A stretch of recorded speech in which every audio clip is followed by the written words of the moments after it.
თვეებია არ ვზიარებულა, რადგან მარხვა ძალიან მიწის. წირვაზე ყოველ კვირას დავდივარ და ვცდილობ ღვთისმიერად ვიცხოვრო. ეს კვირა რადგან ხსნილია, შეიძლება ვეზიარო, ესე ზიარებაც მეშინია და უზიარებლობაც.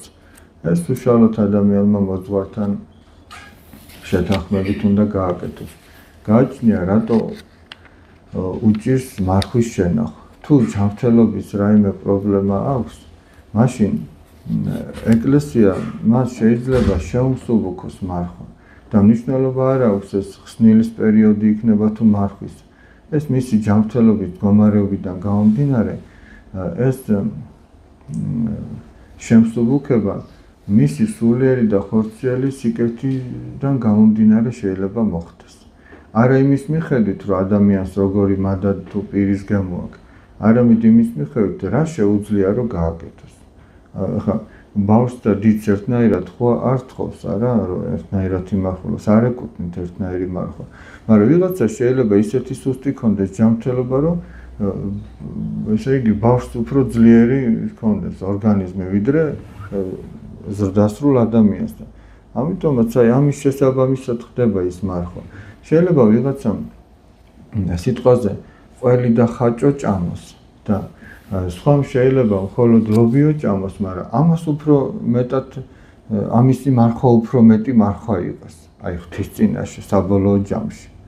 იმიტომ რომ ეს დამოკიდებულია ადამიანის ფიზიკურ და ფსიქიკურ მდგომარეობაზე.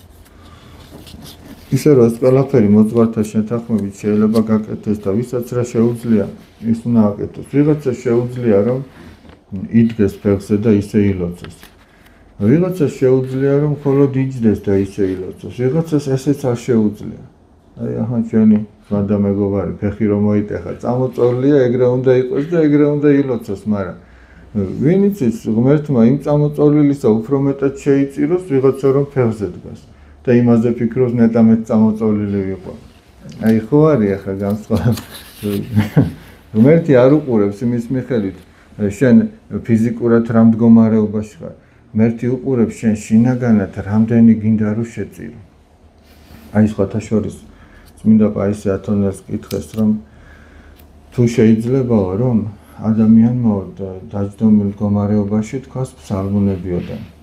წმინდა პაისიმ ასე უთხრა, ძალიან მოკლედ და ვფიქრობ ყველასთვის გასაგებად, რომ გააჩნია რამდენი უნდა რომ შეწიროს ღმერთს. ან ადამიანს თვითონ რამდენი უნდა რომ შეწიროს, გან არ შეიძლება რომ დაჯდე და ისე ილოცო, თუ არ შეგიძლია.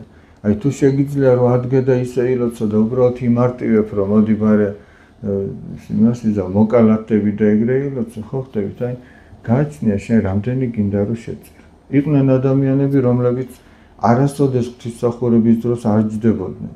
თან ამას ვამბობ, აი ძალიან გრძელი მრავალსაათიანი ღამისთევის ლოცვის დროს ზოგს ისიც კი ჰქონდა, თოკი ჰქონდა ჩამოკიდული და რომ არ დამჯდარიყო ამ თოკს ეჭიდებოდა.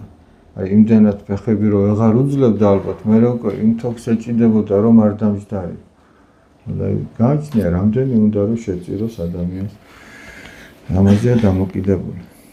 ეს მოძღვართან შეთანხმებით შეიძლება ზიარების საკითხის გადაწყვეტა.